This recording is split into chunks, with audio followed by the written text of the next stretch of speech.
चलिए आज हम लोग अपना कॉम्प्लेक्स नंबर में अगला वाला topic equation in complex number start करते हैं। इक्वेशन इन कॉम्प्लेक्स नंबर,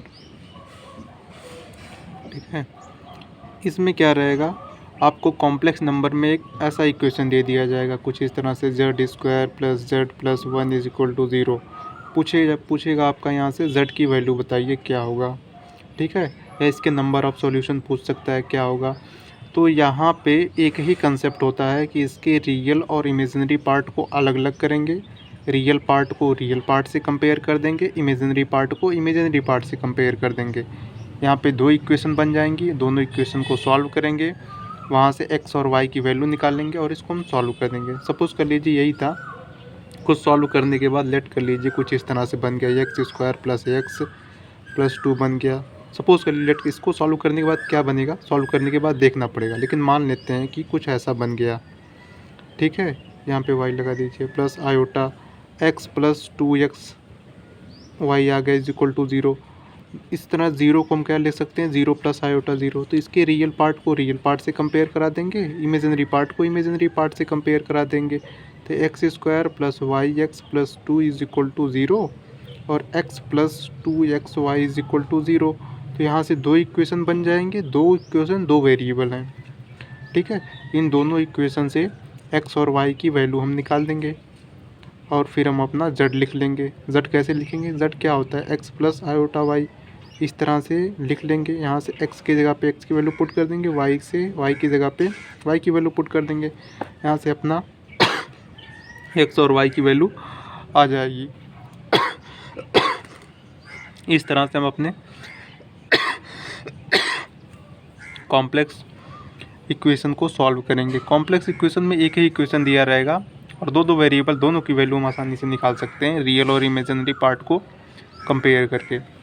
चलिए इस पे हम कुछ क्वेश्चंस देखते हैं जो प्रीवियस ईयर पे आए हैं। सबसे पहला क्वेश्चन पूछ रहा है the number of solution of z² + z bar = 0, ठीक है। पहला क्वेश्चन दिया है z² + z bar = 0। इसके बताने हैं नंबर ऑफ सॉल्यूशन। क्या बताना है, इसके नंबर ऑफ सॉल्यूशंस बताने हैं इसके। ऑप्शन दिया है, फर्स्ट वाला ऑप्शन है 2, सेकंड वाला है 3, थर्ड वाला है 4 और फोर्थ वाला है 1। चलिए इसको देखते हैं कैसे सॉल्व करते हैं।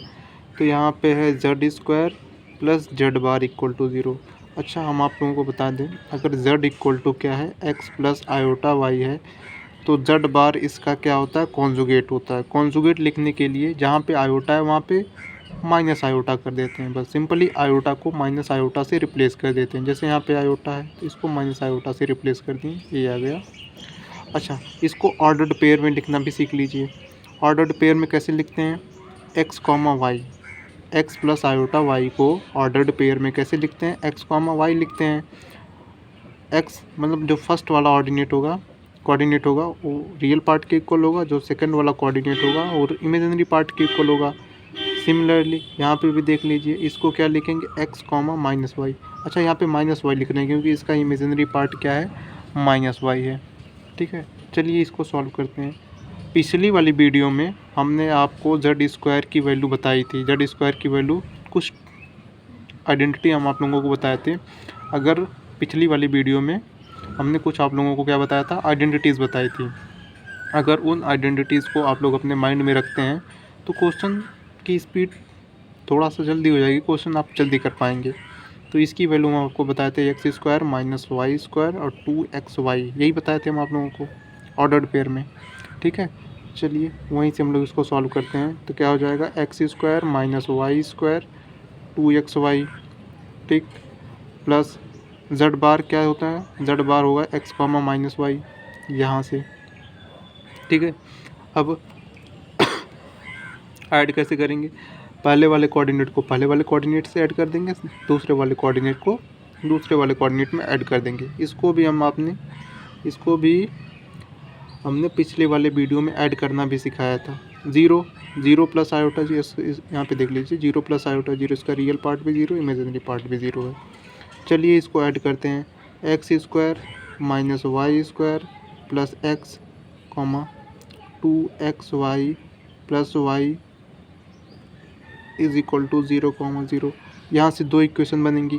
पहली इक्वेशन क्या बनेगी, x square minus y square plus x is equal to 0, यहाँ से पहली इक्वेशन। दूसरी इक्वेशन यहाँ से बन जाएगी, क्या बन जाएगी, 2xy plus y is equal to 0। ठीक है, इक्वेशन नंबर इसको 1 लेट कर लीजिए, इसको इक्वेशन नंबर 2 लेट कर लीजिए। ठीक है, चलिए यहाँ से इक्वेशन नंबर 2 से देखते हैं। y यहाँ पे कॉमन है तो y कॉमन ले लीजिए, 2x plus 1 is equal to 0। तो यहाँ से एक y की वैल्यू 0 आ जाएगी और यहाँ से एक इक्वेशन क्या आ जाएगा, 1 plus x equal to 0, 2x plus 1 equal to 0। तो यहाँ से x की वैल्यू हो जाएगी -½ ठीक है, अब x की वैल्यू एक बार 0 फर्स्ट वाले में पुट करिए। ठीक है, और x की वैल्यू एक बार -½ फर्स्ट वाले में पुट करिए तो आपको यहाँ से कुछ वैल्यूज़ मिलेंगी। सपोज़ कर लेते हैं if y is equal to 0। ठीक है, इसको इक्वेशन नंबर 1 में पुट करिए आप। ठीक है, क्या है, x square minus y square plus x equal to 0, y equal to यहाँ से 0 पुट करिए, वाई इक्वल टू 0 पुट करेंगे, x square plus x equal to 0। तो यहाँ से x कॉमन ले लीजिए, x plus 1 is equal to 0। यहाँ से x की एक वैल्यू 0 आ जाएगी, x की वैल्यू यहाँ से -1 आ जाएगी। ठीक है, तो यहाँ से क्या बनेगा, एक 0,0 बन जाएगा आपका, एक -1,0 बन जाएगा आपका। ठीक है, तो यहाँ से अभी z की दो वैल्यू हैं, एक तो 0 आ गया, एक आ गया z equal to -1 plus iota 0। ठीक है, अब ऐसे ही दूसरे वालों को सॉल्व करेंगे। यहाँ पे x की वैल्यू -½ लेंगे। ठीक है, x की वैल्यू -½ सेकेंड वाले इक्वेशन में हम लोग पुट करते हैं।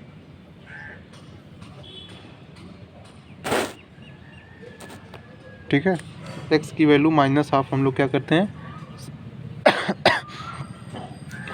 सेकेंड वाले इक्वेशन में हम लोग पुट करते हैं, x की वैल्यू -½ सेकेंड वाला इक्वेशन क्या था, सेकेंड वाला यही था, फर्स्ट वाला equation x square minus y square plus x equal to 0। यहाँ पे पुट करेंगे x इक्वल टू -½ ठीक है, x इक्वल टू -½ यहाँ पे पुट करिए, क्या हो जाएगा, -½ का स्क्वायर माइनस वाई स्क्वायर, यहाँ पे प्लस में क्या हो जाएगा, -½ इज इक्वल टू 0।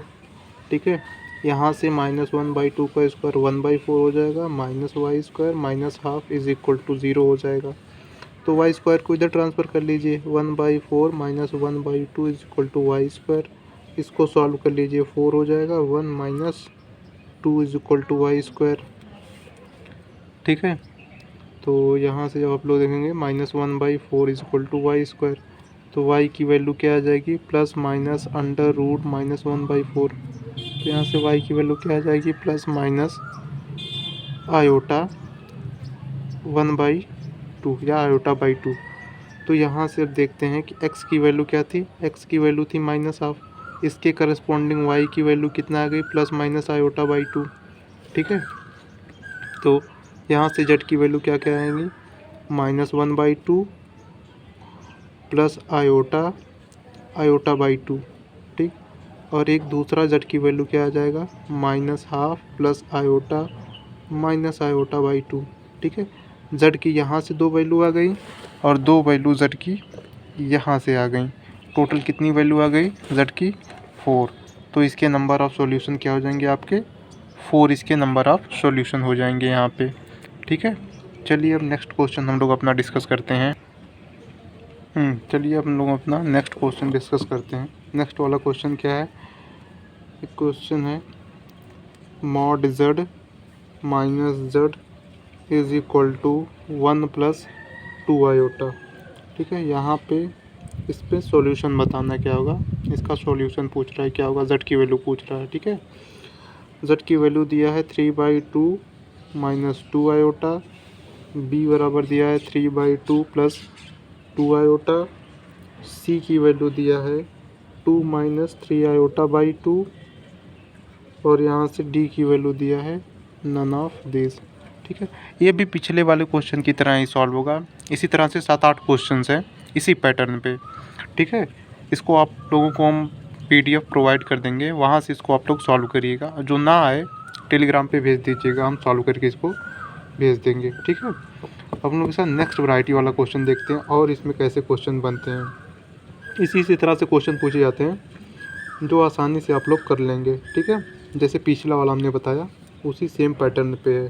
हाँ, इस पर एक बार एक क्वेश्चन पूछा गया था नेक्स्ट वैरायटी वाला, इसी इक्वेशन से ही पूछा गया था।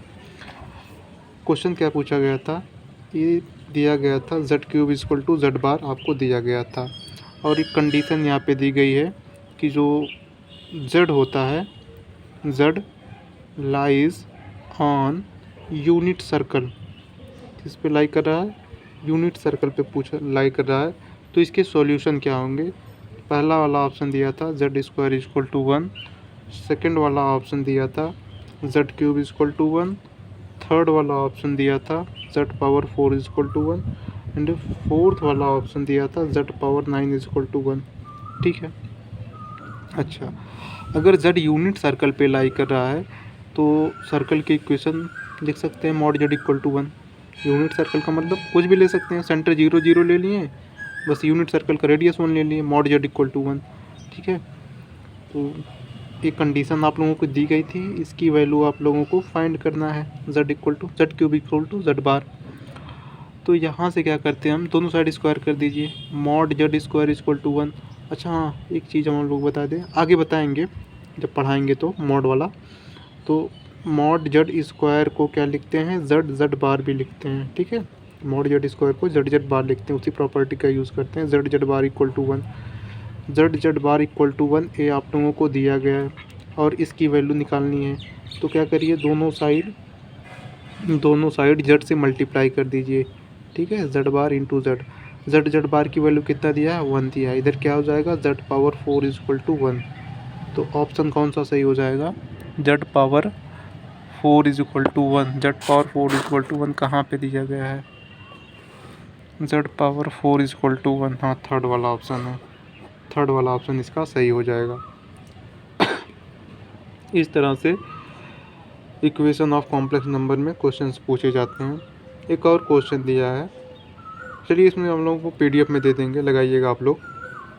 पोलर फॉर्म का दिया है, पोलर फॉर्म का मतलब अब z की वैल्यू निकालेंगे, z की वैल्यू को क्या कर देंगे, पोलर फॉर्म में कन्वर्ट कर देंगे, सॉल्व हो जाएगा। ठीक है, इस तरह से क्वेश्चंस दिए गए हैं। यही दो वैरायटी यहाँ पे बनता है, दे देगा एक इक्वेशन दे देगा, वहाँ से z की वैल्यू पूछ लेगा या नंबर ऑफ सॉल्यूशन पूछ लेंगे, या तो इस तरह से कोई एक इक्वेशन दे देगा और कोई एक कंडीशन दे देगा, उस कंडीशन को ध्यान में रखते हुए इसकी वैल्यू आपको फाइंड करनी रहेगी।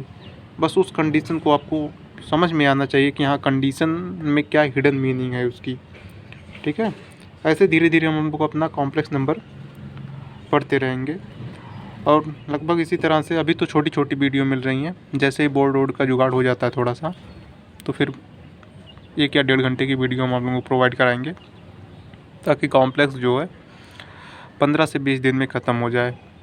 इसके बाद शुरू करेंगे हम लोग वेक्टर कैलकुलस, फिर कैलकुलस स्टार्ट करेंगे, फिर इसके बाद ज्योमेट्री, फिर इसके बाद अपना लास्ट में हम लोग अलजेब्रा पढ़ेंगे। ठीक है, ऐसे ही वीडियो आप लोग देखते रहिए, लाइक शेयर और सब्सक्राइब भी करते रहिए।